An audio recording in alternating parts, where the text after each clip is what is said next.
Hello, scientists, and welcome back to science. Yesterday in science, we were focusing on drawing diagrams and making sure that our diagrams had accurate labels. Today, we're going to continue to practice drawing diagrams. So today in science, you have 4 things to do again. You will, 1, be researching your I wonder statement. So you'll write an I wonder statement. 2, you'll research it and then write an I learned statement.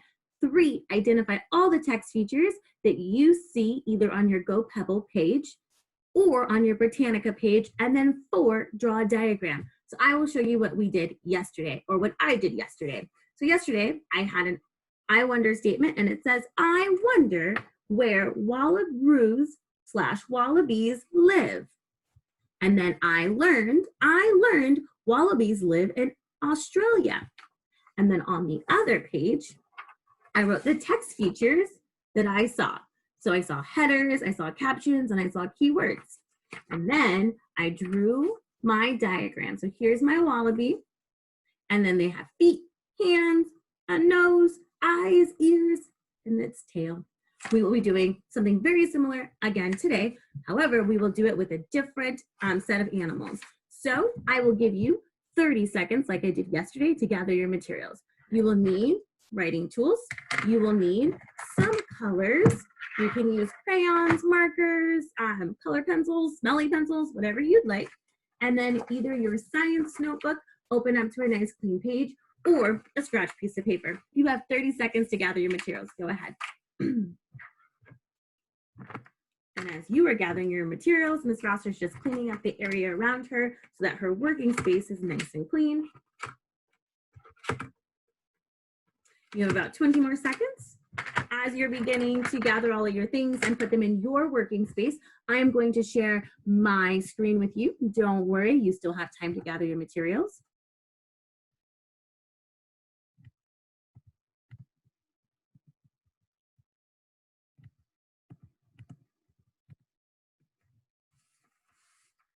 All right, if you feel like you need more time, go ahead and hit pause on the video. And when you're ready, push play, and then the video will continue.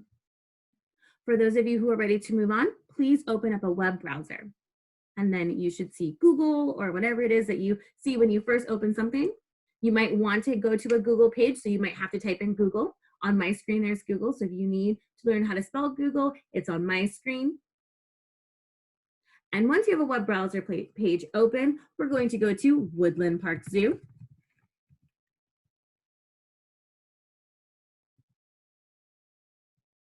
And then you should see a screen like this, just like we did yesterday. Go to animals, and for today, we're going to tropical Asia. We're going to scroll down, and these are all the different animals you will see in tropical Asia if we were at the zoo.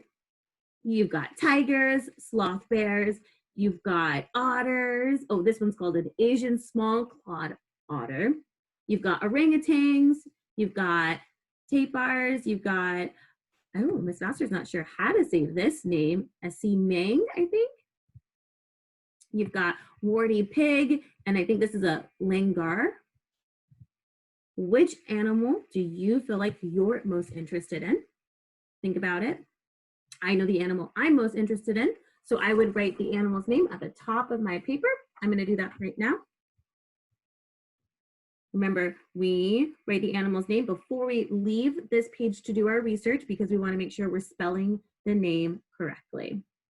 So that when we put it in the search engine on our research tools, we know that we spelled it correctly so that they know what we're trying to research. If we spell something incorrectly, it won't do the thinking for us. So it won't know what we're trying to research or trying to say. Once you have written down the animal that you're interested in researching, think of a wonder statement. I'm going to think of a wonder statement too. I have my wonder statement. I am now going to write my I wonder statement, and I'm going to make sure I have my 3 writing conventions. I'm going to begin with a capitalized letter at the beginning of my sentence. I'm going to have finger space in between all of my words, and at the end of my sentence, I'm going to have punctuation.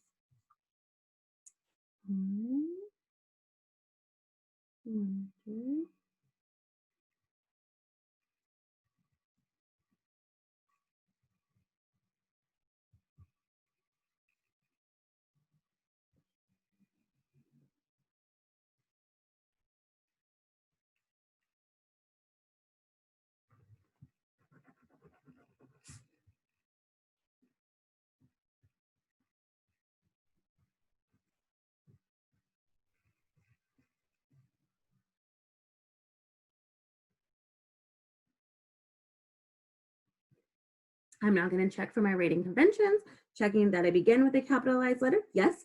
Checking that I have finger space in between all of my words. Yes. Making sure I have a punctuation at the end of my sentence. And I do. I'm going to share my I wonder statement with you. So make sure you're listening. So I know that tigers, I chose a tiger, is a lot like a cat. It's a big cat. And I know that cats can have more than one kitty or one baby cat at a time. So I was wondering, I said, I wonder how many babies a female tiger can have at once. So now I'm going to go click on this T button here to open a new web browser. And I'm going to go to seattleschools.org. I'm going to now go to student and drop down, and I can either count down 5 or go to online academic resources. I'm going to try Pebble Go first. Pebble Go is always our first option to go to. If my animal is not on Pebble Go, then I will try Britannica. So I'm going to go to Pebble Go, and I'm going to type in tiger. Oh, tigers, there it is. And I have it right here. Now I have to figure out where my answer is. So I need to make sure that I listen to all of these to hear if one of them will have my answer. If Pebble Go does not have my answer, I can always go back to online academic resources, go to Britannica, and I can search tiger to see if it will give me more information of how many babies a female tiger can have. Now, if you were not here yesterday, or you didn't do science with us yesterday, and you click on Britannica, you're going to see that it wants you to put in a username or like a school user access code. If it's asking for that, remember, type in student SPS. Student is STUDENTSPS.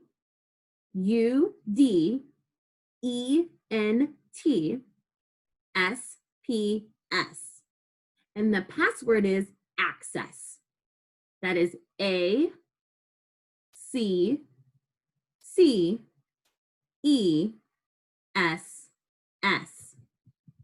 But I see that this has tigers, so I need to research on here to see if I can find out my answer.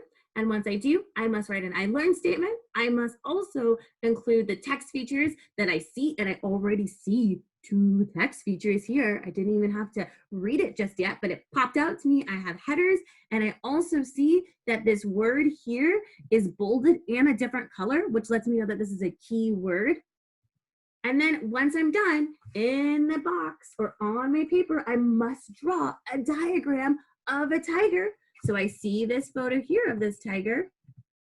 Oop, there it is. I must draw this photo and then label this photo with my labels of what parts tigers have. So I can look at this image and I see, oh, tigers have ears, tigers have eyes. So I must label the parts of the animal.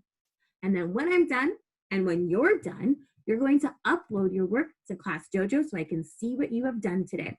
I'm not going to walk you through it like I did yesterday. Today you're practicing, really focusing on making sure those diagrams are absolutely perfect. You've got that illustration. You've got all the labels that you can make based off of the illustration that you have. And then you're going to upload your work to Class Dojo for me. So happy learning, first graders and scientists, and I cannot wait to see what you have. Remember, tomorrow is our last day of science, okay? By first graders and scientists.